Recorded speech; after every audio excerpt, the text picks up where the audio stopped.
Welcome back and thank you for staying with the Hot 7 Nightly News. From 13 to 3. That is a significant decline in suicides that the Department of Health and Wellness recorded in 2018. A spate of suicides had rocked the island in 2017, mostly among men. The ministry says the support of the National Helpline has been pivotal to the reduction in the suicides. More from Fernell Neptune. According to the Department of Health and Wellness suicide report, the figures pointed to a drop for suicide rates in 2018 compared to previous years. St. Lucia has recorded 3 completed suicides for 2018 compared to 13 in 2017. Consultant psychiatrist Dr. Julius Gilead highlighted the changes in the suicide rates over the last 3 years. As was noted, between 2015 and 2017, there was an average of about 7 to 8 completed suicides for the year, and that was after the National Helpline was started. But in 2017, there was a bump up to 13, which we saw a decrease last year to 3. Dr. Gilead applauded the suicide prevention efforts of the department, especially with the support of the National Helpline and also sensitization activities. The consultant psychiatrist also noted that despite the decrease in suicide rates, the department will continue to embark on initiatives to mask significant gains in suicide prevention. We plan on doing things a little better this year to continue to sensitize the public as to the presence of the helpline and to remind persons that it is there for them in case they're having suicidal thoughts. We as well want to go out a little more to the other communities because our efforts last year were centered mainly in Castries, apart from the TV ads. So we want to go out into the communities a little more to try to bring that help to persons out there who may not be able to come to Castries to be a part of whatever activities that we're having here. Dr. Gilead is urging anyone whose life or whose loved one's life is in immediate danger because of suicide thoughts to call the National Helpline at 203. Reporting from the Communications Unit of the Ministry of Health and Wellness, I am Fernell Neptune. The Castries Mayor is once again being thrust into the headlines, having to deny rumored feuds between himself and the Royal St. Lucia Police Force's Commissioner of Police. Francis is once again stating that he is not only fully aware of, but also respects the Commissioner's position as the one who is responsible for the security of the island.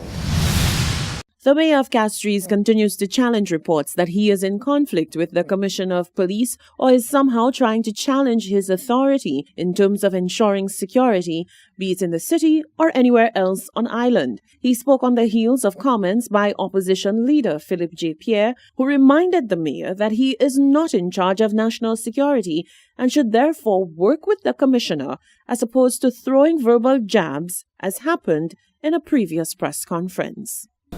I want to make it abundantly clear that there is no conflict between the Commissioner and myself. I'm sure that we have politicians and they sometimes disagreed with one another and trade words. But at the end of the day, everybody is looking for the betterment of, as far as St. Lucia is concerned. Now, there have been continuing reports that, as I said, there is conflict between the Commission. There is not. The Commissioner, it is known, and I'm very happy that, the leader of opposition, they are the one who changed the Castries Corporation to constituency councils. So, the police force, the Commissioner of Police, by law, is the one responsible for security of the country. Although Mayor Francis previously had strong words for the Commissioner, stating that it was almost as if the security within the city circuit was just left to city police alone, denounces what he says are efforts to drive a wedge between the Royal St. Lucia Police Force and the city police. I know where my jurisdiction stops and where it starts.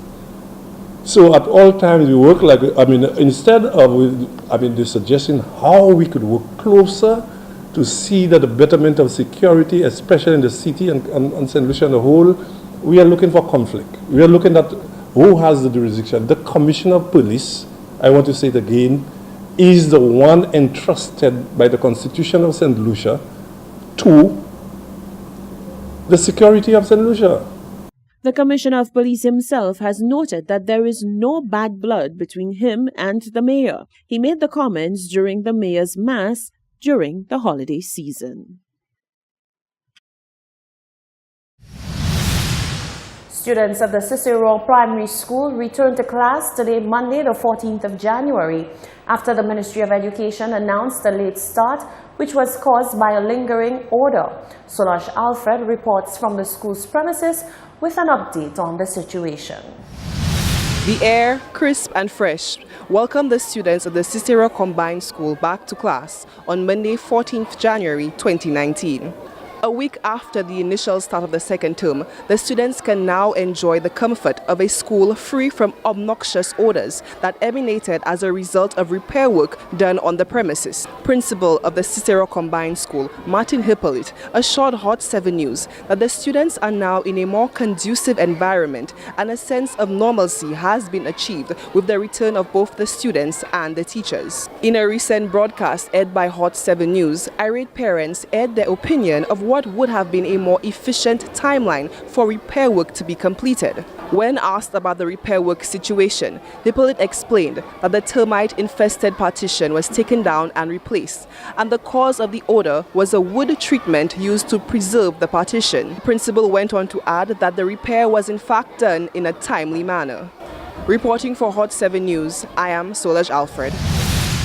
You've heard the side of Nadia Williams, the woman whose Facebook video telling of her bad experience with two grocery bus drivers. Now it's time to hear the other side, as minibus operators tell their version of the now viral tale of two drivers. By now, the world has heard the voice of Nadia Williams, the disgruntled minibus passenger who made headlines last week after exposing alleged bad customer service and even alleged threats made to her by two Grosley minibus drivers. In efforts to get both sides of the story, Hot 7 News paid another visit to the Grosley bus stand in Castries, where we met not one, but both drivers implicated in Williams' accusations. The driver of bus M500 was initially apprehensive and refused to speak or even reveal his name. However, he eventually opened up and gave his version. At the end of the day, I don't have nothing to say because I went to the ministry. She said she never reported me. So I don't have nothing with the ministry. I don't have nothing with her. She told me she don't have no case with me or anything. At the end of the day, what I always said, I was the second bus on the peg. So the first van was filling. I stopped the people, I tell them wait, fill the first one, and then I will fill. And she started getting on. And that was it. He said the claims that he refused to allow a child on board his bus is a complete lie. He said he was simply adhering to the rules of the stand. Another driver added his piece, saying that the accuser is well known to drivers on the stand. So, opinion, local passager comme ça, qui m'en a dit ça.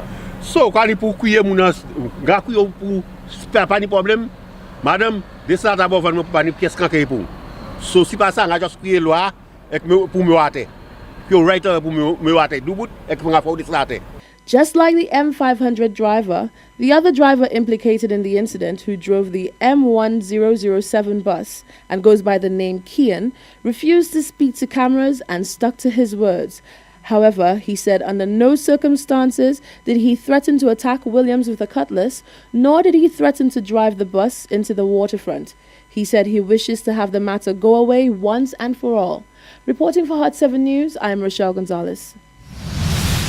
This is the Hot 7 Nightly News. Still to come, government is called out for a lack of incentives to local entrepreneurs, and the National Music Festival brings joyous melody to the cultural center. Stay with us.